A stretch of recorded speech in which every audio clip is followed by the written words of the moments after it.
అయ్యో మా అన్నయ్యకే ఓటించాలి చెప్పండి. బాగా సపోర్ట్ చేసి అన్నయ్యని అక్కడ నిల్చోబెట్టాలి. కంపల్సరీ మేము అదే కష్టపడతాం. మీరు కూడా ఇంకో 10 మంది చెప్పి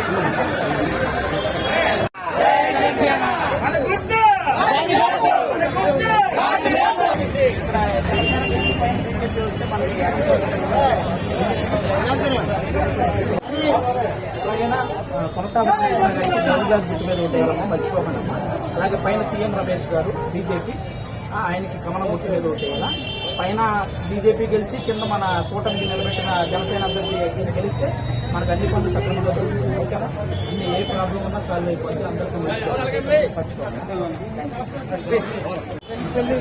బాగున్నారమ్మా?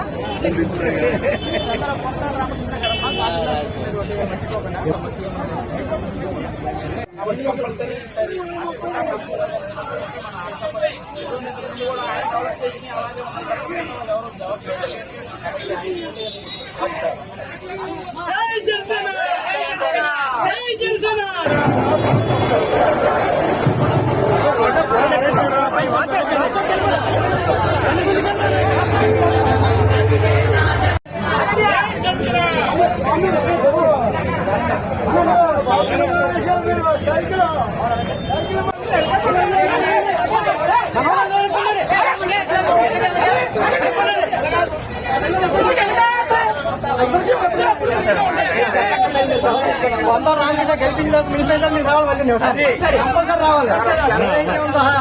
జై జనసేన. కళ్యాణ్ గారు నిలబెట్టిన మొత్తం ఎంతమంది ఉన్నారు కదా, మొత్తం అందరూ ఎవరు గెలిచినా అందరి దగ్గర మళ్ళీ వస్తారు. గెలిచిన ప్రతి ఒక్కరి దగ్గర ఈసారి మ్యాక్సిమం అందరూ గెలుస్తున్నారు. ఎందుకంటే పవన్ కళ్యాణ్ గారు 10 సంవత్సరాల నుంచి ఆయన పడ్డ కష్టం మనందరూ అంటే అందులో డౌట్ లేదు.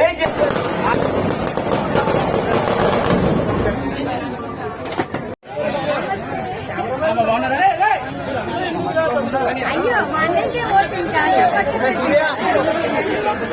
బాగా సపోర్ట్ చేసి అన్నయ్యని అక్కడ నిల్చోబెట్టాలి. కంపల్సరీ మేము అదే కష్టపడతాం. మీరు కూడా ఇంకో 10 మంది చెప్పి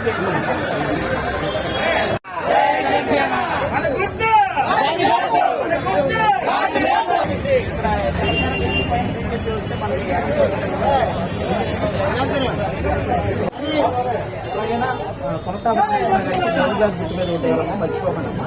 అలాగే పైన సీఎం రమేష్ గారు బీజేపీ, ఆయనకి కమలం గుర్తు మీద ఓటేయాలా. పైన బీజేపీ గెలిచి కింద మన కూటమికి నిలబెట్టిన జనసేన అభ్యర్థి గెలిస్తే మనకు అన్ని పనులు సక్రమంగా జరుగుతుంది. ఓకేనా? అన్ని ఏ ప్రాబ్లం ఉన్నా సాల్వ్ అయిపోతే అందరికీ బాగున్నారమ్మా?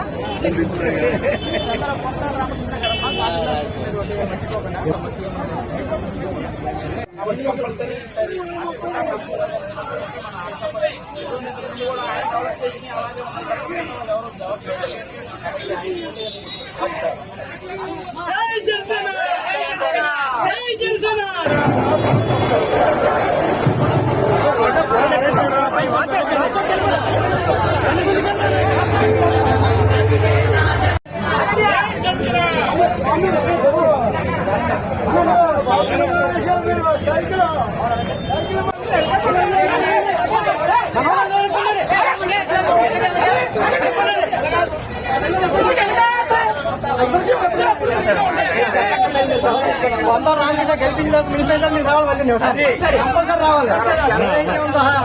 జై జనసేన.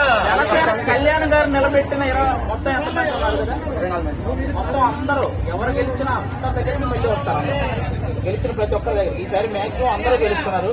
ఎందుకంటే పవన్ కళ్యాణ్ గారు 10 సంవత్సరాల నుంచి ఆయన పడ్డ కష్టం మనందరూ అంటే అందులో డౌట్ లేదు.